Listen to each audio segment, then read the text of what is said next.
Good evening. It's that time again. Are you clapping for me? I feel so honored.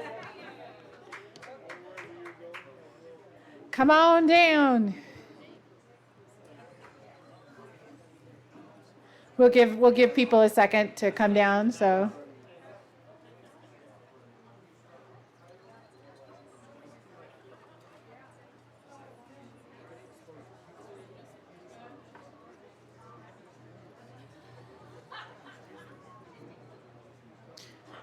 there are lots of chairs up front if you want to sit closer and be warmer. I've heard it's warmer inside. You're closer to me. All right, good evening and welcome to the fourth day of the Summer Fishtrap Gathering of Writers. How was everybody's day today? Yeah? My name is Shannon McNerney. I'm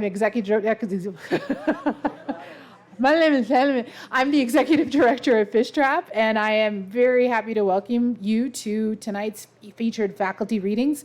Tonight, you will be hearing from our faculty, Chris Kondrich, Ellen Waterston, and Frank X. Walker, and this is going to be a lovely night.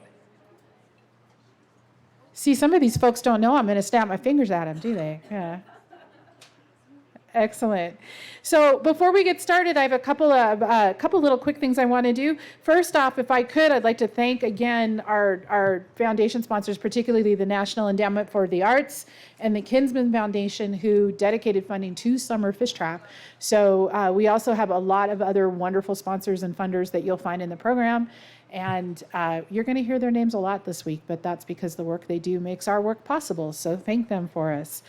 I'd also like to thank, because we're in day 4, a lot of you have come up to me and said, how are you guys doing? And I really appreciate that, but I want to take a minute and thank this Fishtrap staff for the time. Yeah.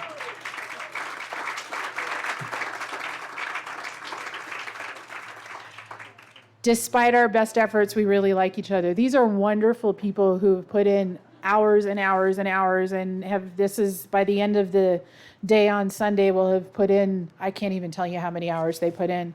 But I do want to just kind of acknowledge, you all know Mike Midlow is the Rockstar Program Director at Fishtrap and has been doing this for a couple years. I think this is his 10th Summer Fishtrap, and we're really lucky to have him. So thank you, Mike.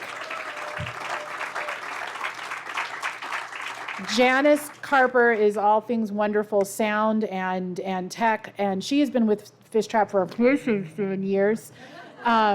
We like to talk about who was president when she was here, but then she throws rocks at me. What you all don't necessarily know is all of the artwork and the graphics and the T-shirts and the pictures that you see, the cover of the program, and the painting that's for sale. That is all Janice's work. She's a very talented artist.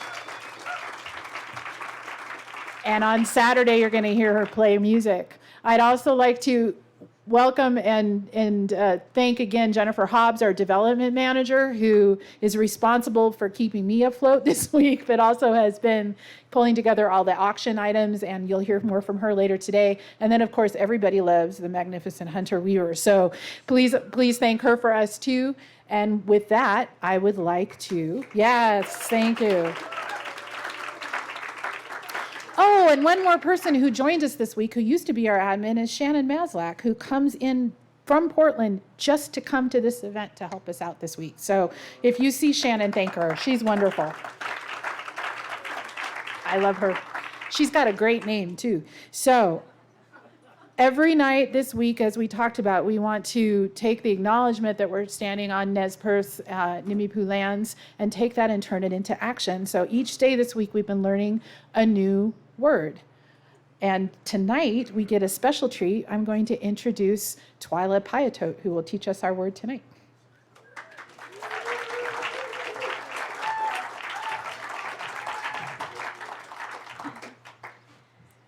Taxkalawit Oikaloma, Winnikisa Twyla. I'm Beth Piatote's daughter, and I'm going to do the word today. So today's word is Lautiwa. Lautiwa. Lautiwa means friend in Nimiipuu. So, lautua. Lautua, like some of the other words we've done this week, is two words put together. So, tiwa, the end of the word, is the Nimipu word for fish. Oh, got it wrong.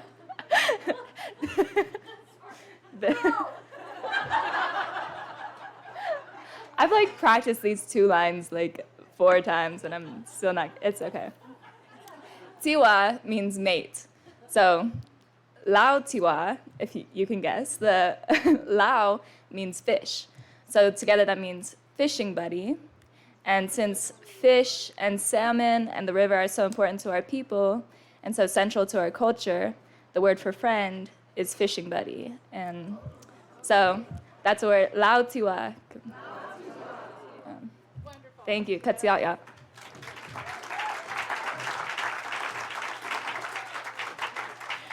Thank you, Twyla. I have to laugh because what you all can't see, and especially you online, and welcome to you too, is that poor Twyla's mom and her friend Sarah are sitting back there laughing hysterically and screaming, no, at her mistakes. And it reminds me of when I was a kid, about high school, sitting down to play at a piano recital, and I got totally lost playing this Beethoven piece, total brain freeze, totally lost. And my mom is sitting within eyesight, and she's taking a workshop, so you can tell her I told this story. And she sits there in front of everybody and just bursts out laughing. I mean, just... I feel your pain, and I will tell you that to this day, I don't play piano in front of anyone. So thanks, Mom. Okay. It's not her fault. I'm a terrible piano player. All right. With that, shall we segue into the readings? So, our first reader is brand new to Fishtrap, and as we've been calling him all week, he's our guinea pig. He has been such a trooper this week. Chris is teaching our virtual summer Fishtrap workshop, which is something that we are doing for the first time in conjunction with a live event so that we can continue to make this event, this wonderful week, as accessible as possible. Chris was introduced to us by the Eastern Oregon University folks who said, yeah, this is the guy that you should bring out here. So he's new to us and we're new to him, and he flew across the country to be left alone in an office that has a bunch of boxes sitting around it and lights that go off every 10 minutes because they're not working right, and electricians that are banging on the window saying, let me in. And he still managed to just be a trooper and a big ball of happiness. So I'm really excited to welcome Chris Kondrich. He's the author of Valuing, Winter of the National Poetry Series by the Library Journal as Best Poetry Book of 2019 and as a finalist for the Believer Book Award in Poetry. His poetry and essays have appeared in the Academy of American Poets, Poem a Day, The Believer, Harvard Review, the Kenyon Review, New England Review, the Paris Review, Poetry Northwest, and his work has been recognized with an Iowa Review Award, the Paris American Reading Series Prize, and 3 Pushcart Prize nominations. Please join me in welcoming Chris Kondrich to the stage.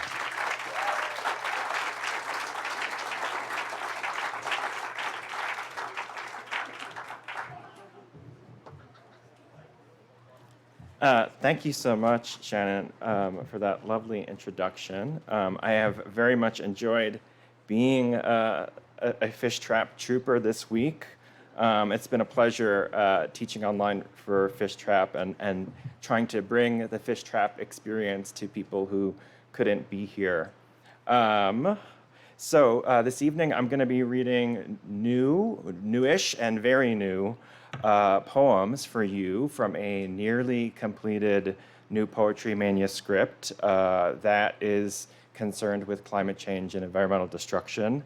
It's best, that my current work is best summed up by essayists Sam Criss and Ellie Mae O'Hagan, who write for the Baffler in an essay called Tropical Depressions on Climate Change and Human Futilitarianism. They write, the problem, it turns out, is not an overabundance of humans, but a dearth of humanity.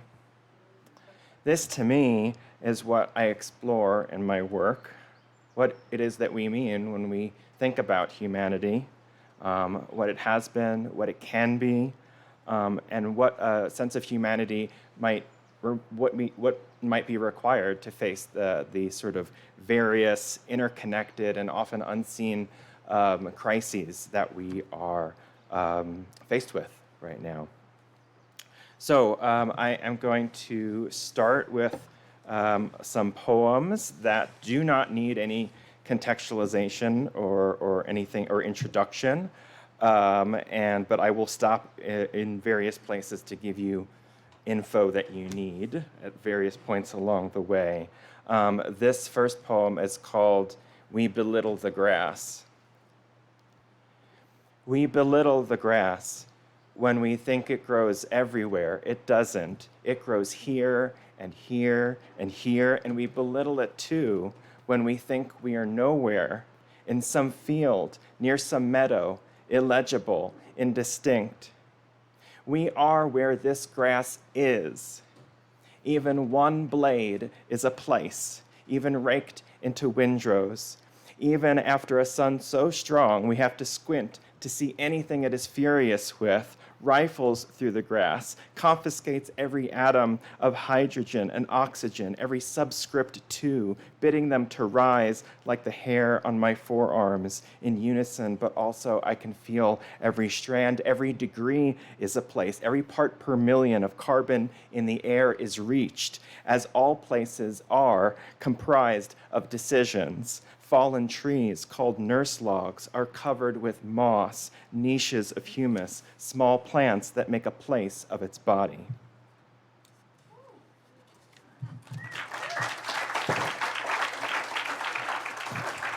A lot of these poems are short, so you don't have to clap after every one.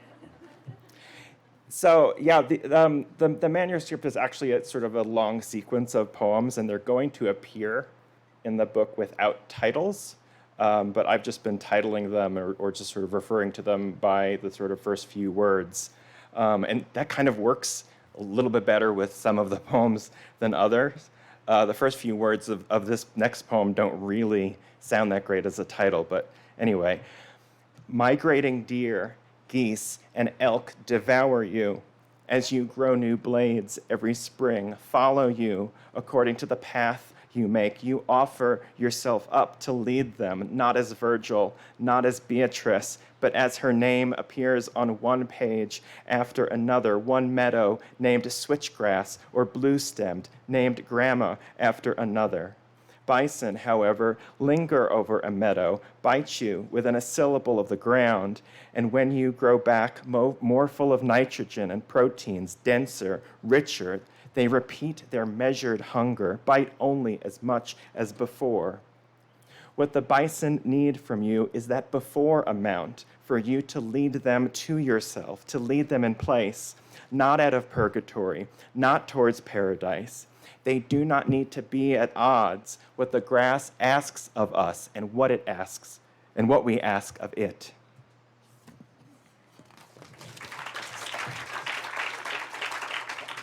I forgot to mention that I'm talking to grass in some of these poems.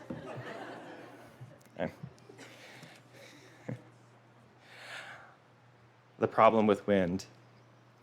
The problem with wind was any problem we could think of. Its intermittency, its fluctuation made it impossible to predict. The problem was 1 minute it would be turning turbine blades and the next somewhere else, riling a bay or scattering stacks of napkins, paper plates. The problem was property values, was supply, then demand, then an outdated energy grid. Then the problem with wind was light.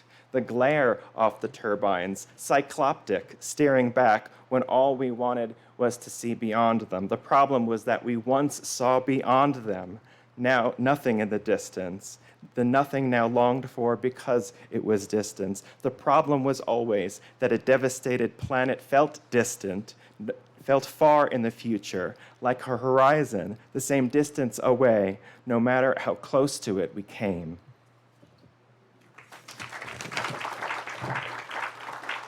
Oh, okay, now I need to give you some information from my notebook. Okay, so I've been integrating as much factual information as I can into some of these poems. And so some of the things that I'm referring to, yes, they're in poems, but I wanted to make sure that they were accurate. Kondrich is going to be kind enough to look over my poems. I don't know if Kondrich is back over there. There he is. I thought he was over there. I'm not imagining things, even though I can't really see him. He's kind of far away. He's going to look at my poems and make sure that they're accurate. Anyway, there is a landfill in New Jersey, Kingsland Landfill, and this is a practice that happens, I think, in a lot of landfills in this country, that as garbage decomposes, it emits methane, and that methane needs to be disposed of. It needs to be burned off.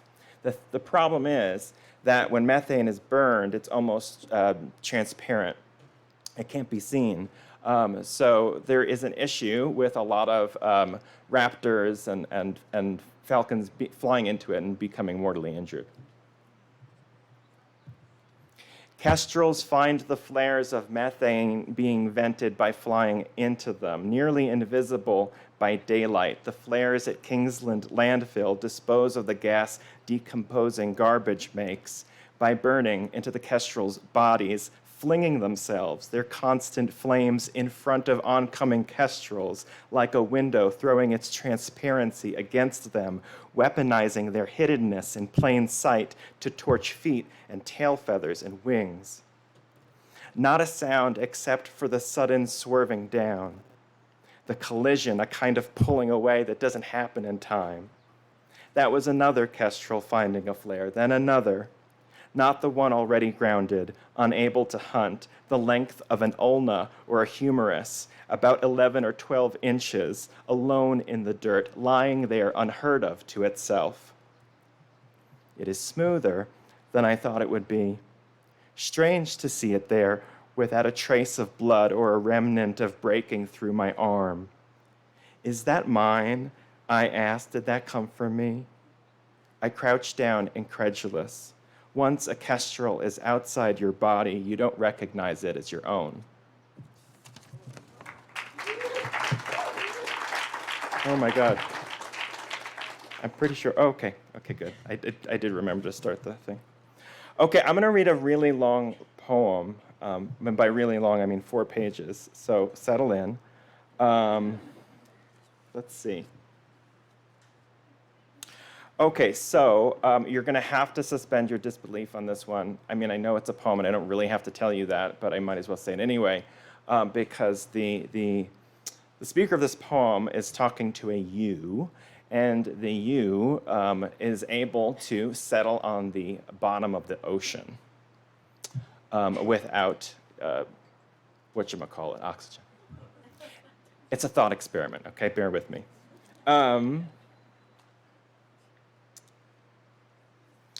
And I refer to a Venus's flower basket, which is actually a species of deep sea sponge that a certain species of shrimp live their entire lives within its hollow cavity. And it is actually in Japan, it symbolizes love and commitment and companionship, and it's actually gifted. People give it to each other on their wedding day. Anyway, I make reference to that in the poem. Listen, there is no one waiting up for you. Coned in the glow of television static, you can see through the window from where you're standing on the sidewalk, lingering amidst the equidistant lights that line the street. The neighborhood has passed the hour of noticing. You continue walking in your wool sweater and boots, a weighted blanket knotted around your waist, to where you left the boat, down the stairs to the narrow shore, shell pieces and desiccated cordgrass, not a nuisance for a change. You row into the ocean until you can't see land, enter the water over the side of the boat, and allow the weight of what you are carrying to pull you down without an oxygen tank. When you settle, you rest your chin on the ocean floor on purpose. Position yourself so that you see a glass sponge, commonly referred to as a Venus's flower basket, and a mating pair of spongicollid shrimp trapped inside its skeleton, within its lattice of silica rods, but only in your peripheral vision, out of the corner of your eye. The corner the sponge and shrimp are backed into, when seen not as they are, but as a metaphor for commitment and enduring vow.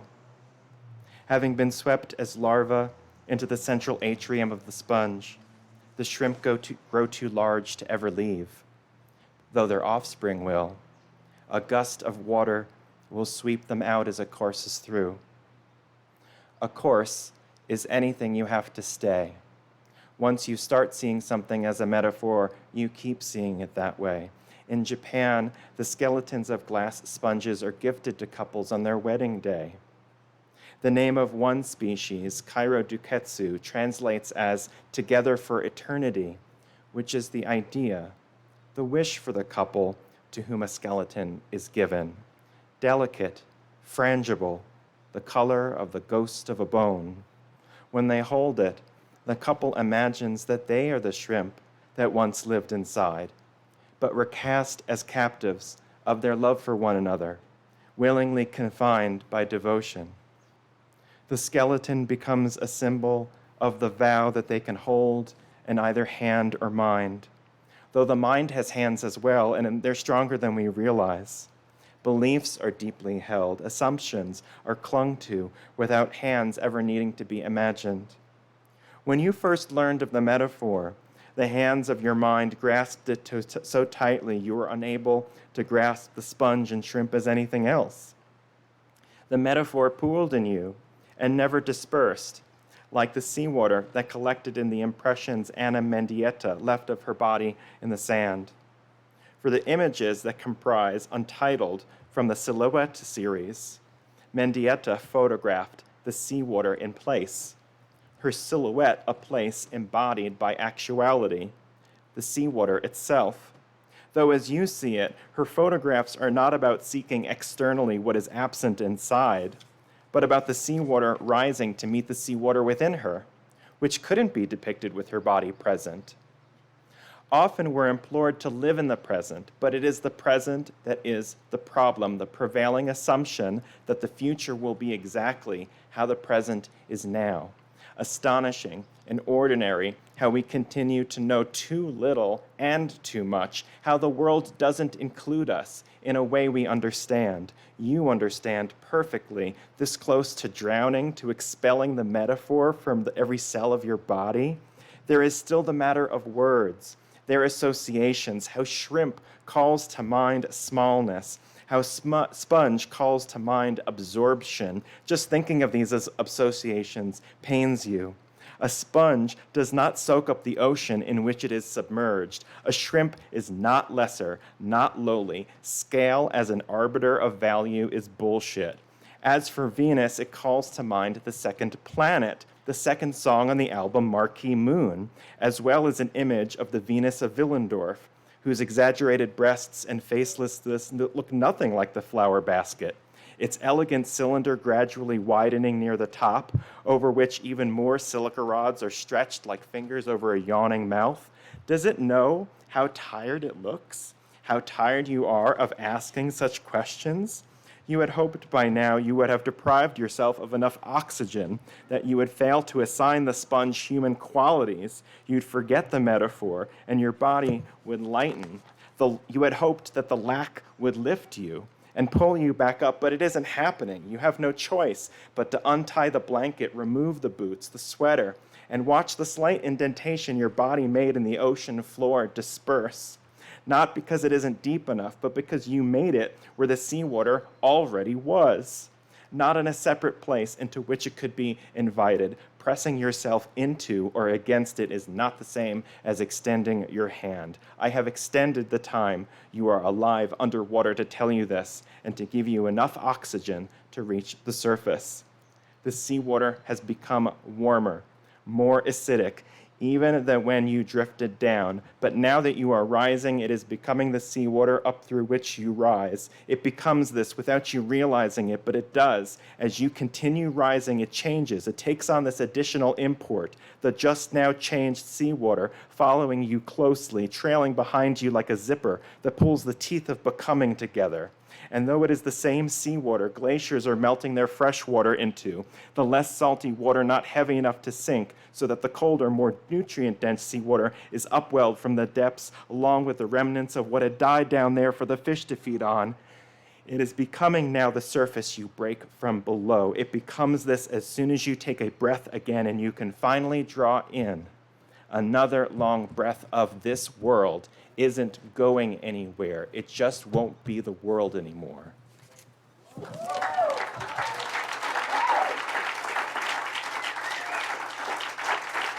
Okay. I have two more poems. The next poem is just as one reference. I forgot to tell you about Marquee Moon, my favorite album. Television fans out there. This next poem is called I Sighed With Myself, I Touch My Face. It makes a reference to Kaneto Shinada's 1964 horror film Onibaba. I sighed with myself. I touch my face without realizing it absently, hundreds of times each day. A human face I do not notice is there. When I touch it, I hardly register the sensation.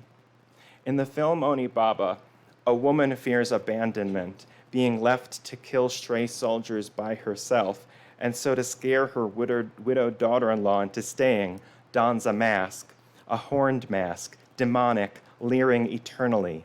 It is raining when she wears it, and the rain makes it stick to her face. This is meant to be a punishment for her deception. She chooses to wear the mask after all. She knows she's wearing it. This is why it disguises her.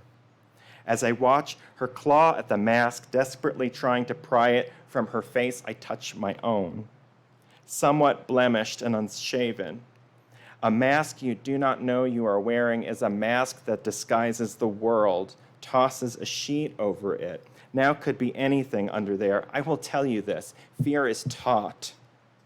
You are taught what to be fearful of, as much as you can carry, and not be paralyzed or so weighed down that you cannot lash out or unlatch the bedroom window as smoke seeps in below the door. Something doesn't need to shrink for it to grow smaller. As a room fills with smoke, it is relieved of habitable space. Fear's like that. It collects in your body, and you have to crawl on the floor of yourself to breathe. Thalassophobia billows dense and black above me, so too my fear of every bristle of hair on a tarantula, every millipede leg, every talon piercing a hide, every fang, every dew claw has been wafting steadily under the door through the half inch needed for it to open properly. It isn't my fault. Nothing is. Ever stricken from the record, what I fear is a record of who I am. The last poem. No, I'm gonna end there. Okay, it's very short. It's very short. Very short. One more. Very short. Little whir. Little whir of the laptop to keep it from overheating. Little wind of the lid of the trash can falling shut, having tossed in the receipt. A little crumpled slip of thermal paper that can't be recycled because it contains a chemical that disrupts brain development, hormone production. The receipt is evidence of what I bought and where, and how I paid with the labor of others. Hands completing a single task repeatedly. Vertebrae of a spine curled over for 14-hour shifts. I paid with those hands, those spines, debited them from my account. Bank of America wants me to know that I've earned a credit line increase. Amazon informs me that I've been a customer since 2003. Is it still considered knowledge if it doesn't change you? Thanks.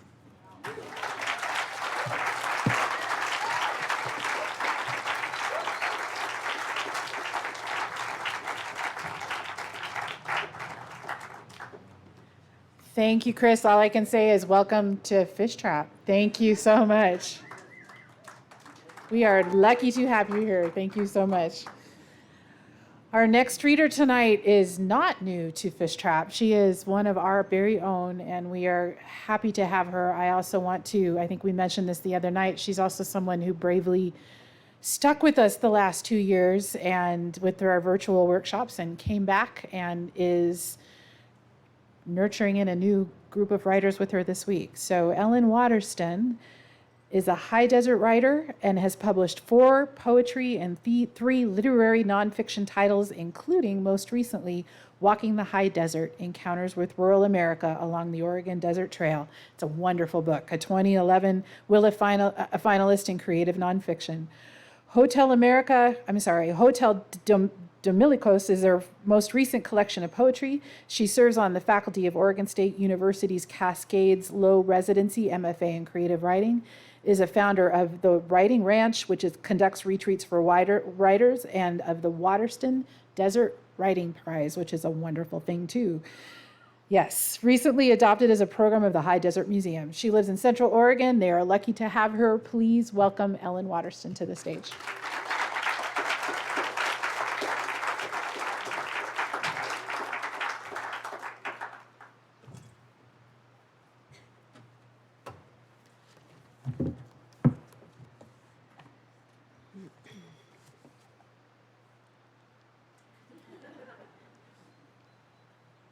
Just to lower the level of conversation,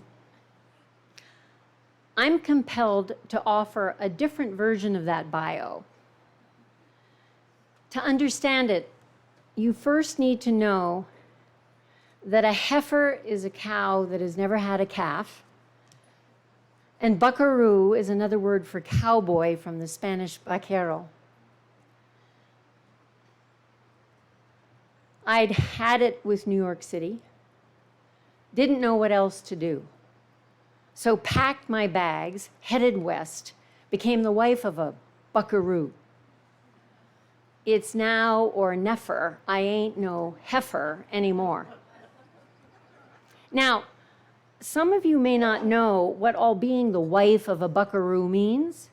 Well, I'm here to tell you, it's a lifetime sentence to jeans, jeans, jeans.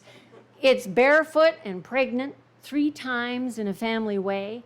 It's riding, roping, bookkeeping, and putting up hay. And it's not all good news. Things went gunny sack between me and my old man. He hit the bars, so I hit the road. I think you can understand why. It's now or never. I ain't no heifer anymore.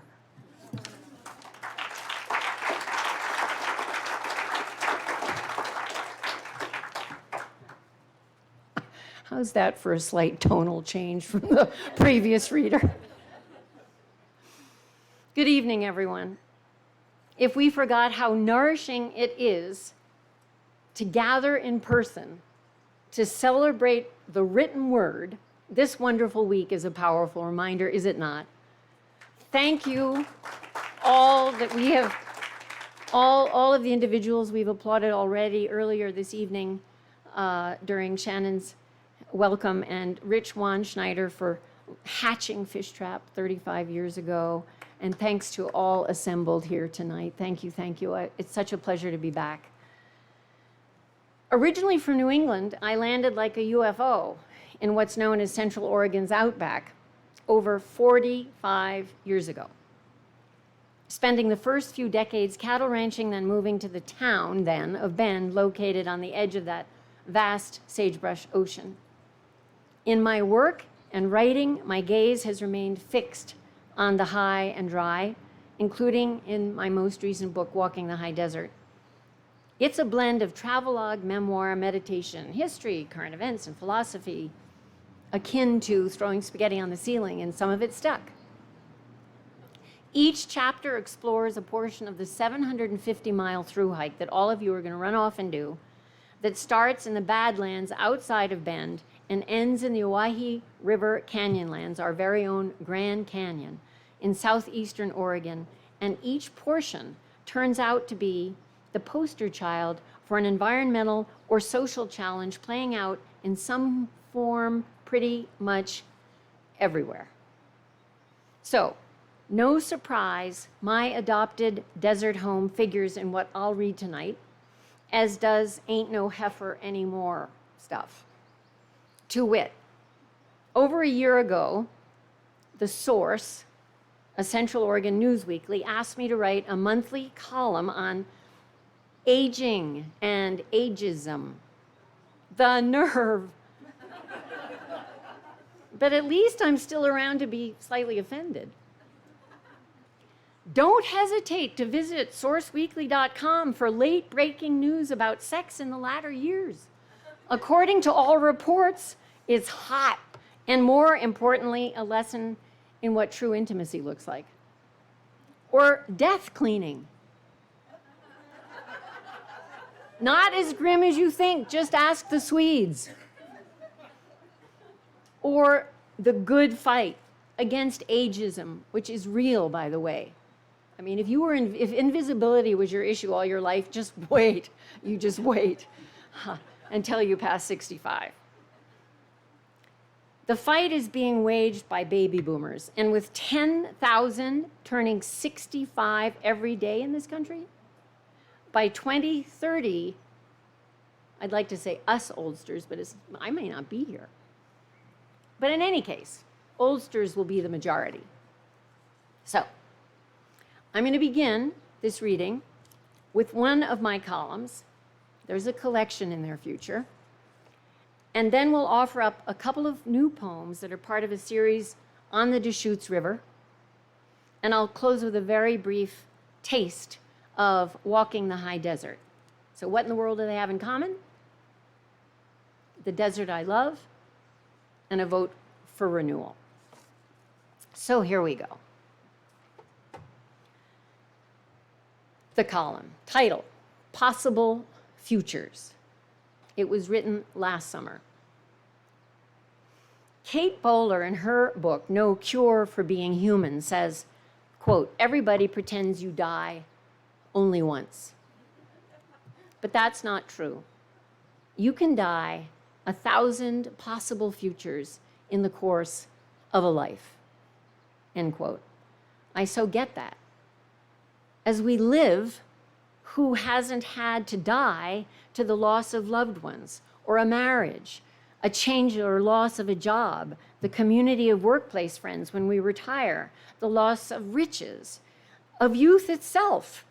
Although, as Garrison Keillor at age 81 reminds, there's no future in nostalgia.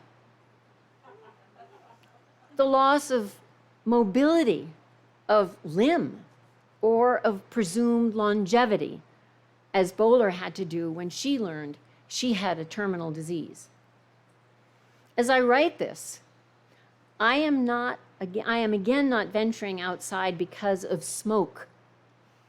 I am dying to my notion of the forests as they once were, to the bright, crisp, clear days of late summer and early fall in Central Oregon, of all the possible forest futures which will manifest. Have you ever grabbed bird book and binoculars and headed to the Summer Lake Wildlife Area in Oregon's outback? It's an important stop for waterfowl along the Pacific Flyway. That these wetlands are healthy is partially thanks to the work of an unsung hero and one of the most endangered species on Earth. Give up? Freshwater mussels. Western ridged mussels, to be exact. One of 8 types that exist west of the Continental Divide is compared with 290 in the eastern part of the United States. Dropping water levels on this summer stranded dozens of the tiny, efficient filter feeders on the banks of the refuge waterways where they cooked inside their shells during the heat wave.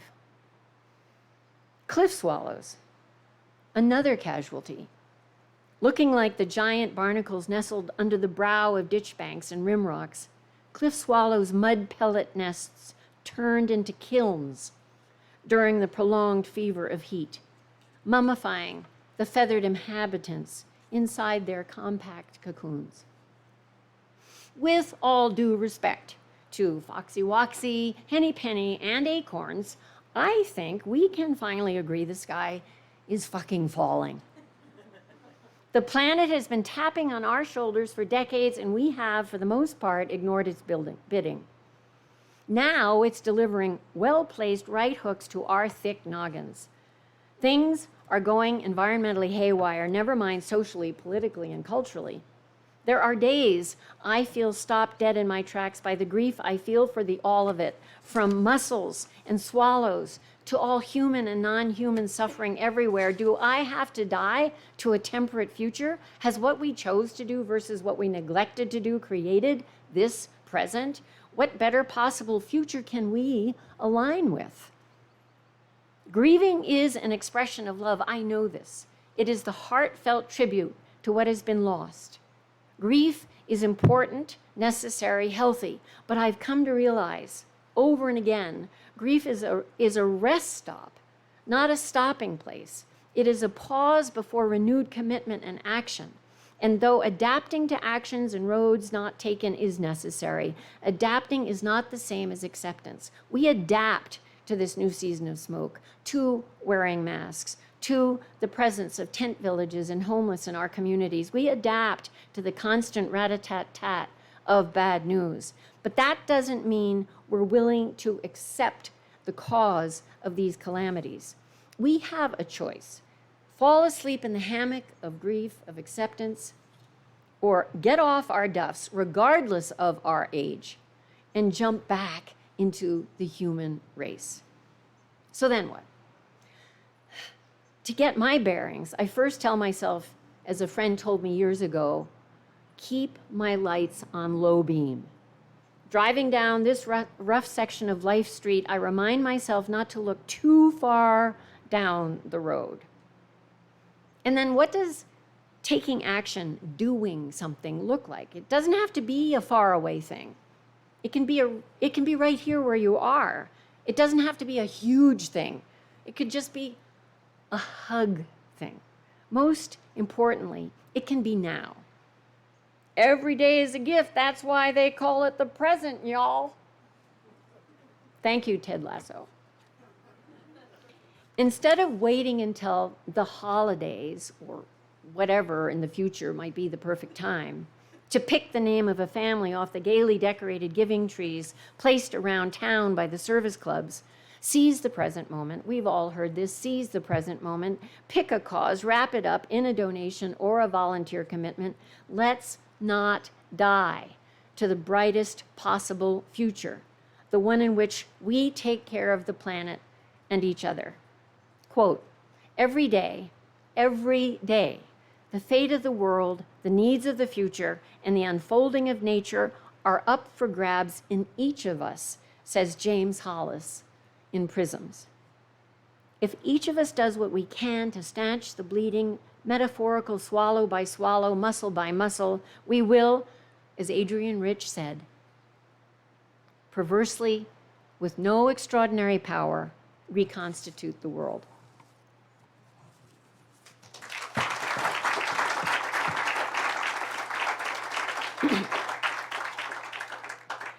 So now 2 poems from this Growing River series, these 2 focusing on the Deschutes River, which flows through Bend. That volcanic part of the world sits on what's known as a basaltic sponge. What's in it for the river?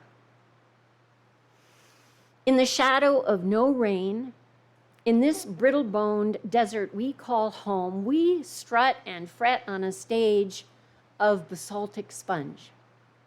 For volcanic eons, paleo to present, the desert has banked water to loan to steelhead, frog, salmon, and the likes of you and I who filled our thirsty cups to green home and working lands at the expense of wild. The liquid currency of river, stream, and lake rises unbidden from deep under to straight arrow, meander, and oxbow, meeting out liquid nutrition on course to the ocean. We two-leggeds describe this cycle as though we invented it, as though the river didn't know it until we got here to tell it, showed up to interrupt it, as though we're separate from the ways of water, but we're not. Not from vapor, cloud, or dew, not from watery passages far or here, such beauties as Metolius, Weich's, Deschutes. If we see ourselves as unconnected, might just as well tie a tourniquet around our bobbing naked hearts, stop the throbbing current, eclipse the moontides that rise inside us. For we are of the rivers and oceans born. We've come full, slow, crooked circle to a native wisdom here long before. At last, we're moved to ask, what's in it for the river? What return on its generous advance, its fund of trust, its freedom from interest?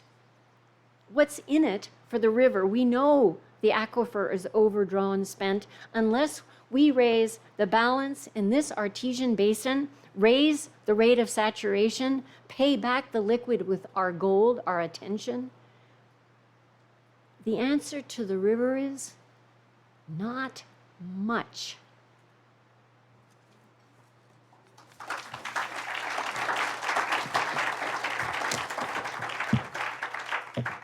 So picture what was a town and is now this city of Bend, 100,000 people within the city limits. And tourists come like flies to flypaper.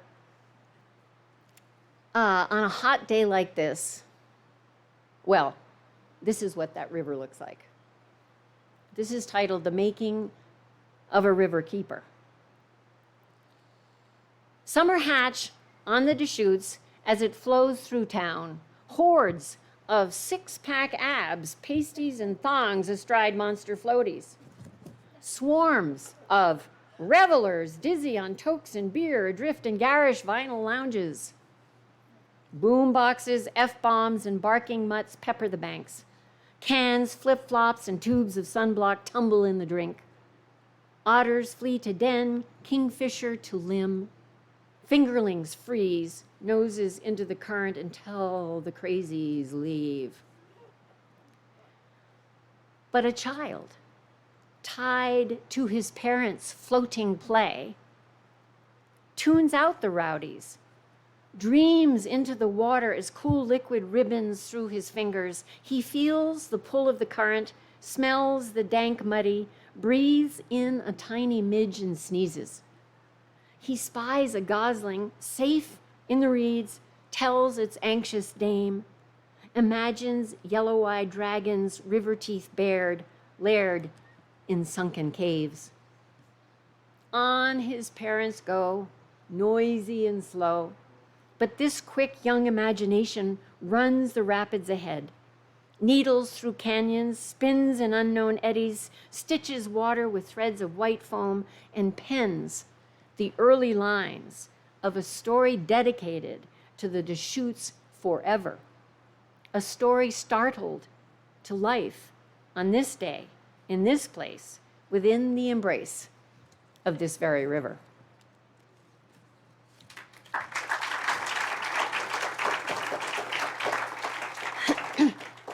So I'm going to close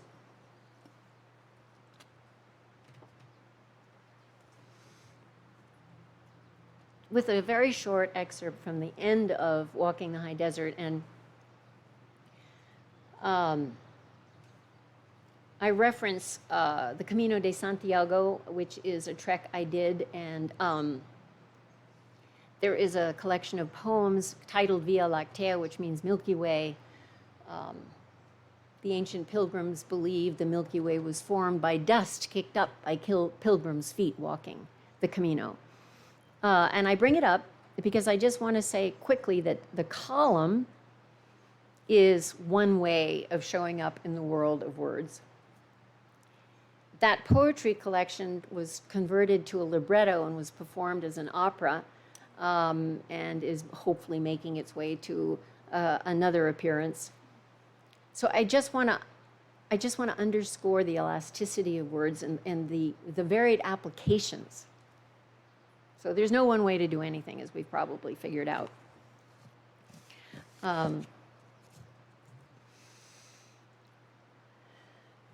After completing the Camino de Santiago in 2013 and receiving my certificate of pilgrimage in Santiago de Compostela, I continued as the ancient pilgrims did to the town of Finisterre, nestled on bluffs overlooking the Atlantic Ocean. The early day penitents christened this town the end of the earth because they believed those bluffs to be exactly that, the end of the earth. They would retrieve a scallop shell, the emblem of their Camino, and return to their villages with evidence they had stood on the precipice, the brink, the edge, looked out across the vast, unknowable, bravely stared down the great void. But guess what? Turns out the world is not flat. So I ask you, what false endings, what false limits of nature, what false limits of our capacity to come together and work out sound solutions do we subscribe to? What social media silos do we hold up in? What cultural dictates do we succumb to that limit our vision, undermine each of our capacities for making positive change? What blinders do we wear? It is now to each of us to create movement and momentum toward commonality, to perceive what is and smartly inform what will be. And in so doing, make sure this desert, this region, this nation, this world can continue to ask the questions worth asking, to seek the answers worth seeking. For those of us who love the Oregon Outback, it is up to us to shape and ensure the future of all that the high desert embraces, critters, people, magical places, so those who follow can also rejoice in Earth's bold collision with sky, the iridescence of the raven feather, the magnificent canvas of the Great Basin. We must think like an otter, an owl, a lily, a lupin. Think like a Sawyer, an eagle, a Paiute, a settler, a cowboy, a canyon. So those following can discern the faint contrails of our triumphs and tragedies, of the right work we accomplished writ across this scape. And within those shaky, within those chalky tracings, next generations can inscribe their own stories of what's best for most. We'll do this. Of course we will. And so will those who follow, because it's the meet and right thing to do. And just watch this straight-faced desert crack a smile of deep gratitude. Thank you.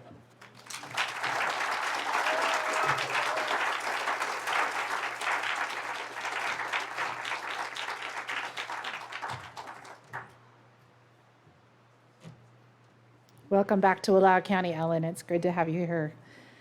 So before we close with our final reader, first off, I realized I didn't welcome the folks from our community who came up tonight, and I want to thank you. I see a few friends I haven't seen in a while. So welcome up, and thank you for joining us for Summer Fishtrap.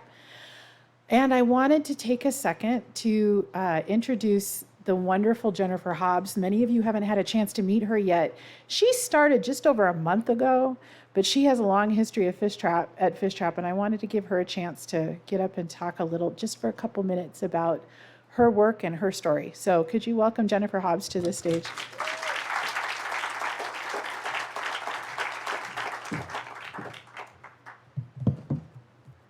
So I am the new development manager, but my husband and I have been here in Wallowa County since 1998. And part of my job as development manager is to tell you to buy these amazing T-shirts and to go ahead and buy those raffle tickets, to go ahead and do the silent auction, to go ahead and commit to the endowment. But I want to tell you why. Why do all of those things? And a big part of it is I have 3 children who have had the joy and stimulation and relief of this community, of feeling like they can be themselves, that they can be with people of all ages who see them and hear them and model for them the kind of courage that we want them to grow into. It's a space that we don't find anywhere else. And it's one of the big reasons I'm glad we moved to Wallowa County. And we have been bringing our children, one of our children is here right now, our children to this kind of event ever since they were just so little that they were sitting on a blanket or they were on our backs. And it's affirming. It's deeply affirming. One of the jobs I got to do this week is hanging out with the youth. I've been getting to walk them up to their cabin and walk them back down.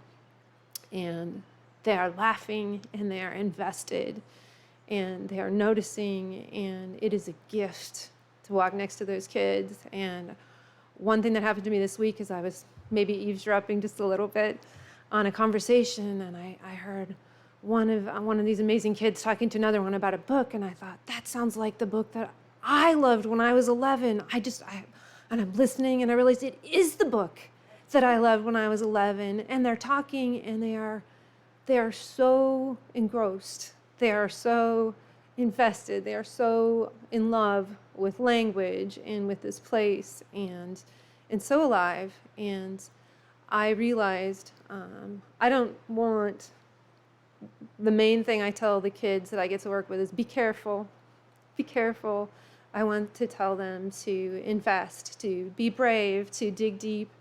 And I am so grateful for this community for modeling that.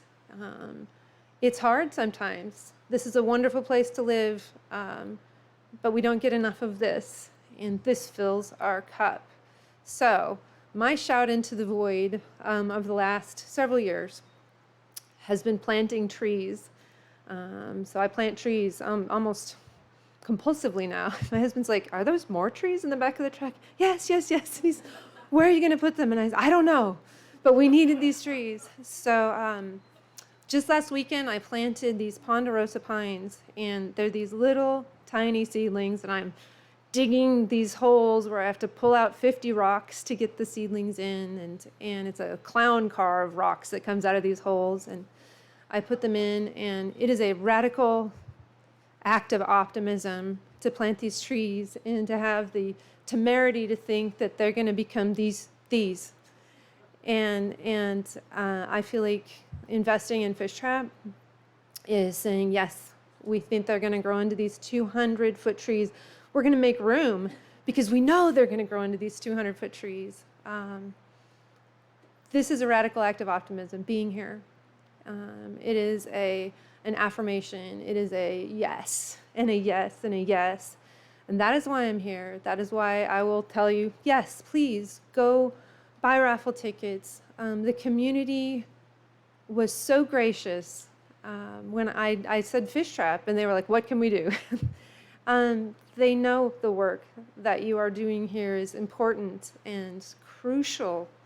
And I want to be able to go back to them and say, you felt the love, that they embrace Fishtrap. They love that we are here. They are invested. So I am here because I am deeply invested in Fishtrap. I am deeply grateful to be part of this team. And I do want to encourage you, again, to invest in whatever way works for you. But just your presence is an enormous gift and an affirmation. And I just want to say thank you. Thank you. Thank you.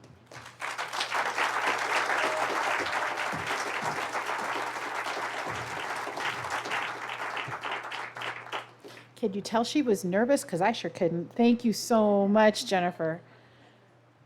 I can just see her. Any of you that know her can see her out there digging rocks just to plant a tidy seedling. She just, that's Jennifer Hobbs in my head right there. Thank you so much. So our final reader of the evening is another longtime fish trapper who's come back to us and also stuck with us through 2 years of online work and has brought his lovely family with him across the country from Kentucky. So let me tell you a little bit about Frank X. Walker.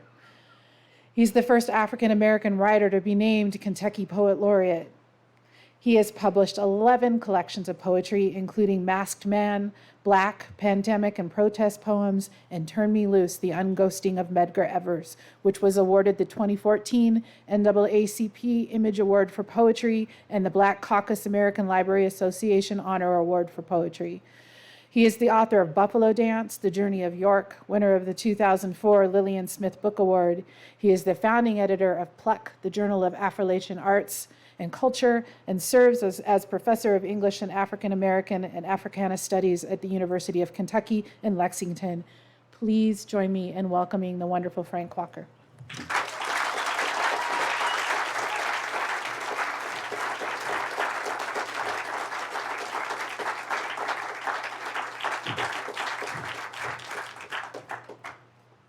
Still here, huh?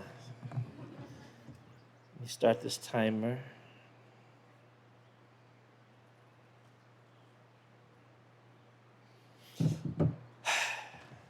I'm just going to read some poems.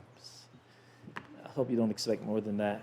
I'm going to start with some York poems, read a representative poem from each of the 2 collections that are in print, and read some poems that are from the 3rd York book that comes out next year. And maybe I'll say a little bit more about that at some point, but 20 minutes is not a long time. And I'm going to close with some personal poems, including a poem dedicated to my writing group this week, something I've been working on all week. So if you'll travel with me to get to where York is, and I think about York traveling with Lewis and Clark, in a lot of ways mirrors my own travel to this part of the country. I mean, I may be the only person to realize that I'm the only black man in this room, maybe on this mountain at this moment. And so it's easy for me to imagine what York might have felt or experienced or imagine in this beautiful, beautiful space. So if you'll travel with me, at least in this very first poem, and just close your eyes while I try to bring York into this space. We'll begin, and if don't feel any compulsion to respond in between poems, it'll go faster, and that's it. Close your eyes, we'll begin. With Windtalker, this is the opening poem to Buffalo Dance, and this opening poem is an imagined voice of York himself, and he's traveled a year and a half from Kentucky to get to the ocean. And he's looking out on the ocean, and he's imagining what he'll say to his family when he gets back home, especially his wife. And he's also feeling a little dejected because he's watched at least 6 people write every night these details about what he's experienced. And he's not literate in this moment. And so he's having to watch everything so intently so he can tell the story as best as possible when he returns home. So, and he's also missing his wife. Windtalker. Epigraph. Ocean in view. Oh, the joy. William Clark. If I could make my words dress their naked selves in blackberry juice, lay down on a piece of bark, sheep, or onion skin like massa do. If I could send a letter home to my wife, float it in the wind on wings or water, I'd tell her about Katonka and all the wide and high places this side of the big river. How his family, numbering 3 for every star in the sky, looked like a force when they grazed together, turn into the muddy Missouri when they thunder along faster than any horse, making the grass lay down long after the quiet has returned. How they don't so much as raise a tail and I come around with my woolly head and tobacco skin, like I'm one of them, making the Arikara and Mandan think me big medicine, Katonka who walk like man. Today, we stood on the edge of all this, looked out at so much water, the mountains we crossed to get here seem a little smaller. As I watch fish the size of cabins dance in the air and splash back in the water like children playing, I think about her and if we gonna ever be free. Then I close my eyes and pray that I don't live long enough to see Massa make this ugly too. God's house. The expedition left the Louisville, Kentucky area near the Falls of the Ohio on October 26, 1803. This is York's voice still. When we first left Kentucky, the trees had commenced dressing up the fall harvest, and the garden was already full of pumpkins and squash. Master Clark didn't ask me to go on the expedition. He just said, pack, and pointed to the door. So I gathered up what little I got and more than I can carry of his and head off to a sail-bearing keelboat where his friend, Master Lewis, is waiting. That boat was so big you could lay any 10 of the 16 men on board or 8 of me head to toe and still have enough room for the dog. We start out on the Ohio and swing up to Old Man of Rivers. When we get to the mouth of the dark woman they calls the Big Muddy, we sets up winter camp a good canoe ride from St. Louis. That spring, when the rains come, we cross the Mississippi and commence to climb the Missouri and float right up through heaven on earth. More sky than I ever seen, rocks as pretty as trees, and game so plentiful they come right down to the riverbank and invites themselves to dinner. Now, I ain't what you would call a scripture quoter, but the first time I seen the waterfall at Missouri, felt a herd of buffalo stampede and looked down from the top of Rock Mountains, it was like church. And where else but God's house can a body servant big as me carry a rifle, hatchet, and a bone-handled knife so sharp it can peel the black off a lump of coal, and the white man still close his eyes and feel safe at night. And that's from Buffalo Dance. I'm going to read a poem from When Winter Come, which continued the story but added more voices. The first collection was all in the voice of York.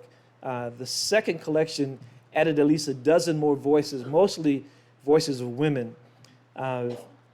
This is a poem called The River Speaks. Epigraph from Langston Hughes. My soul has grown deep like the rivers. Call me the Ohio, the Mississippi, or the Missouri. Call me Wood, Teton, Yellowstone, Milk, Judith, Marias, Jefferson, Madison, Beaverhead, Bitterroot, Snake, Clearwater, or Palouse. Call me the wide-toothed mouth of the Columbia River.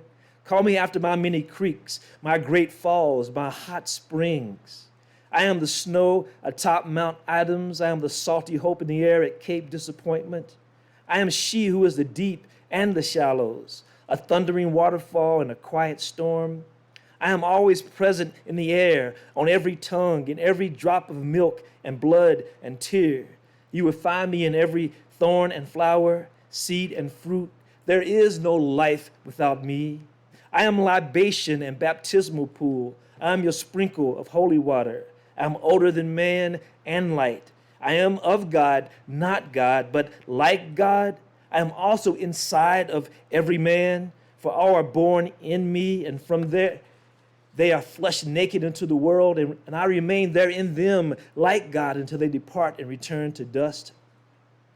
Captain Clark saw me as a great wet road that could be conquered with the rowing and paddling of men under his command. So I showed him my many rapids and waterfalls, made his men carry their boats and supplies around me for miles at a time. These were the good years. White men had not yet studied the beaver and learned how to redirect my paths, manage my flow, harness it for their own use, attempt to enslave me too. Captain Lewis was different. To him, I was a piece of art. He marveled at the natural falling of my waterlocks and felt humbled by the beautifully carved rock masterpieces that adorn my canyons and walls. While I have been at most an open way for the white man, to the red man I've been viewed as a helpmate, considered a wife. Carrying their salmon and trout, providing for their transportation and nourishment, surrounding them, moving through them in the heat of the sweat lodge, answering their prayers when they dance. But the black one was the only one taught to both fear and respect me. And though I was the road that carried the ships of death to and from Africa's shores, I became the waiting outstretched arms for those who refused to be enslaved, for those who trusted me to rock their babies off to sleep. My ocean floors are covered with his people's resistance. I carry their spirit in every splash I make. Their humming, their lost voices, their last words have become a part of my sweetest songs. When he is whole again, when York knows what he is worth, I will well up inside of him, and he will hear them sing.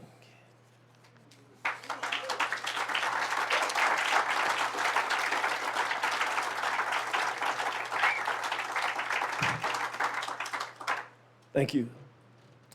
Just a couple of poems from the third collection, which imagines York wants to return to this land after 10 years of freedom in the South. This first poem is called It's Time. It has epigraph from Bob Marley. And it says, "No chains around my feet, but I'm not free. It's time. I know even the air is whispering, go. When picking up my last wagon load of freight, I hear a black man brag about being Indian. Said he lived in a fort with 1,000 like him in the swamp way south of Virginia. That all who escape ain't thirsting to run north. That runaways and Miccosukee lived as one, and it took a whole army to drag him and those who didn't choose death back into bondage and free labor. He didn't have to sit it on his tongue. The look in his eyes said as soon as he eyeball away, he will be in the wind again, and it would take more than an army to bring him back alive.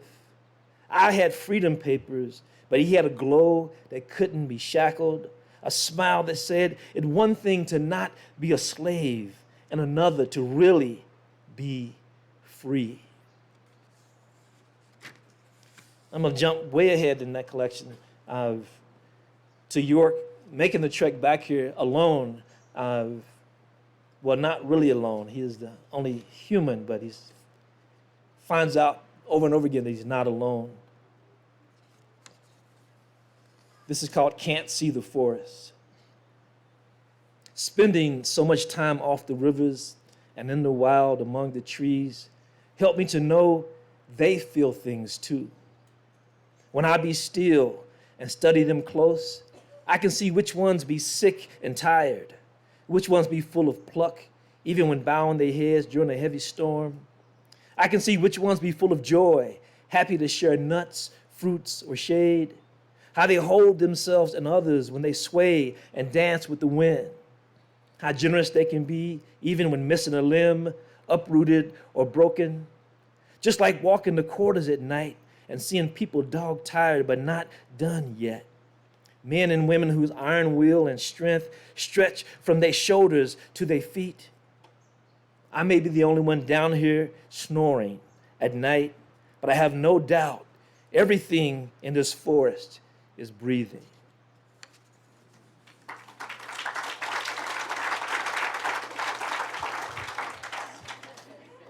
A loud kind of quiet. Wind swimming across the high grass on the plains. Be a different kind of quiet than a little splash a goose make when they drop out of the sky for a swim and a bite. The last echo of a hawk's screech across a wide open canyon be only a little softer than the giant waterfall more than a mile away. Deer can drink water, make no sound, and still be louder than the brightest moon and the stars in the night sky. Two hummingbirds courting in midair sound like a thunderstorm compared to the tiny moccasins on the feet of new snow falling, but still not near as loud as a man's private thoughts, and nowhere close to the sound of my people's silent prayers. And one more poem about sound. There's a whole section that deals with sound. And York, when he's in the wild, has all these flashbacks to his life in the South and enslavement.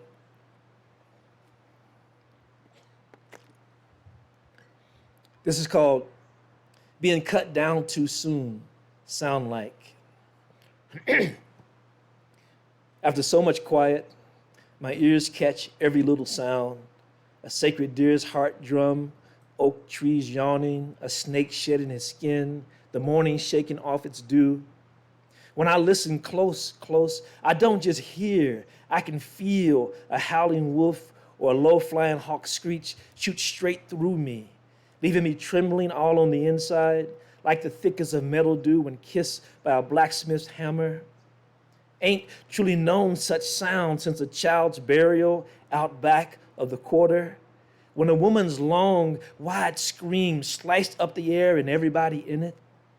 Her wailing, 2 parts field holler, 1 part falling off a mountain wrapped in a blanket of pain. I know even non-believers heard it deep in their bones before white folk tipped off, heads down, stinking with guilt, while us so-called men measured ourselves against our anger, against our choices, tried to hear nothing. And one more in this section. It's called Music as Medicine. Okay. The epigraph from Sun Ra, the jazz musician. It says, a lot of people walk around like empty shells. If they get some music in themselves, they won't be empty.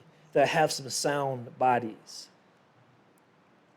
Listening to crickets and other crawling things find their part in the night song put me in mind of Sundays in the quarter, when my people, almost too tired to move, gather in the space of each other's breath to make a joyful noise.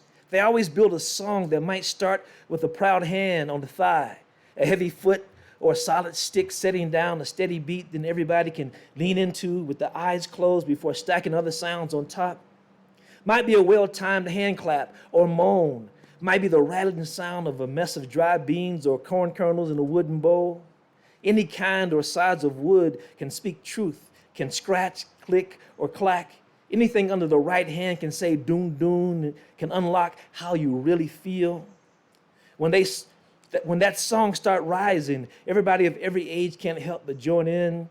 Mothers rocking babies, old folks nodding heads, young feet kicking up their heels and toes in the dirt, or just dragging themselves to the music our struggling together makes as it rises and rises till everybody who felt empty now feels full. By the time I recognize my own heart beating, I am lost somewhere between the hoot owl's many questions and something soft the wind be saying.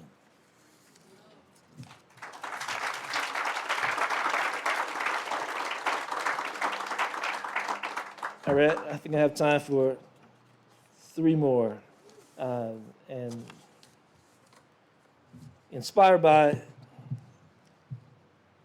earlier efforts, amazing efforts to acknowledge loved ones, I'm going to attempt what I think are love poems. This one is called Stargazing for Melissa. You still a glance at what you perceived as a softer you reflected in my eyes. You don't believe I can see what the entire universe can see, that motherhood has made you more stunning, not less. You think you can hide behind towels, bathrobes, and closet doors, but my hands see you, and I can see how breathtaking you are with my eyes closed. You smile at our child orbiting your waist. We both yearn to be back inside of you. He wants to be your only planet. I want to feel the warmth of your sun.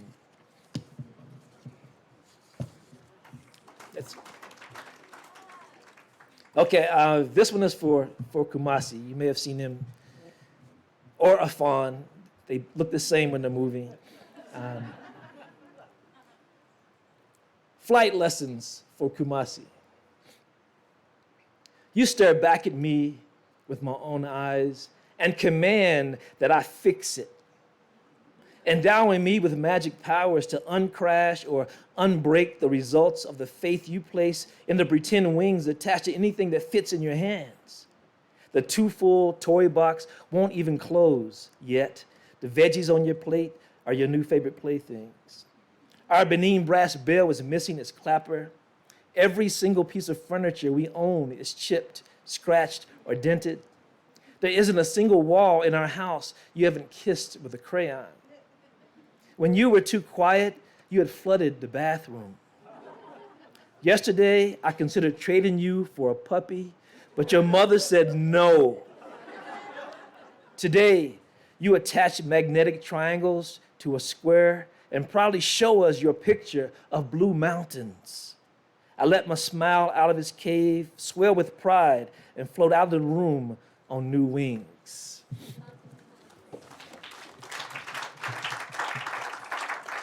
And I'll close with this poem that I consider a gift from being here this week. You may recognize certain references, and apologies in advance for my attempt to not butcher some of these words. But something special started the evening that Janae and Magnus were having a call and response. That followed me home. I'm going to run over a little bit for one poem. And then the storm the next morning brought something even more special. And for us back in Kentucky, when you hear a thunderstorm, it sounds like it's 15 miles away. Obviously, you know that when the storm is here, you duck because it's right above your head. And then my wife woke up, she was telling me about her own research and Chief Joseph's name being thunder rolling down the mountain. And I said, so I'll close with this poem. And I appreciate your time. Thunder rolling down the mountain. In Chief Joseph's mountains, in the sacred land of Nimipu, when the thunder storms, you can feel it in your whole body. Thunder rolling down the mountain. Again and again, like a medicine woman blessing the air. When my wife first saw the lake, she cried. Thunder rolling down the mountain. On our first walkabout, we saw the good Lord bird or the biggest woodpecker we've ever seen. Thunder rolling down the mountain. My son saw his first prairie dog and almost touched a deer. He chased butterflies, dipped his hand in ice-cold river, rushing down to kiss the lake. He walked the length of a fallen pine without falling off. Back in Kentucky, there are no snow-covered peaks in the heart of summer, no mountains forever protected from rape and pillage. There aren't more giant trees than stars in the sky, or blue herons and fawns at poetry readings. He will leave here with more than these memories. He will leave with new words, new worlds, and this forever prayer, this blessing of words, thunder rolling down the mountain. Ketsi Yaya. Thank you.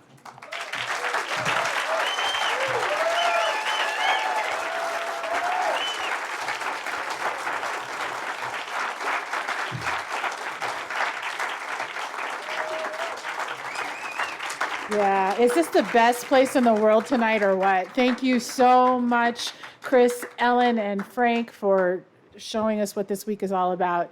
Tomorrow is a big day. We are going to welcome the rest of the Kupsime here for what promises to be an amazing evening tomorrow night. If you are not a registered attendant, have not quite gotten your ticket yet, you can still do that here tonight or tomorrow or get them online. But please come and plan on joining us. We also have the youth showcase happening here tomorrow at 1:30. So please plan on coming to that. That's also open to members of the public, and please bring your families. It's a wonderful thing. And finally, at 3 o'clock, Sharma Shield's year-long writers' workshop is wrapping up with a reading here in the tent. So please come and join us for that. Finally, up in the lodge just now, come and meet these wonderful writers, see their books, buy their books because they like that too. And we will see you tomorrow night. Thank you so much.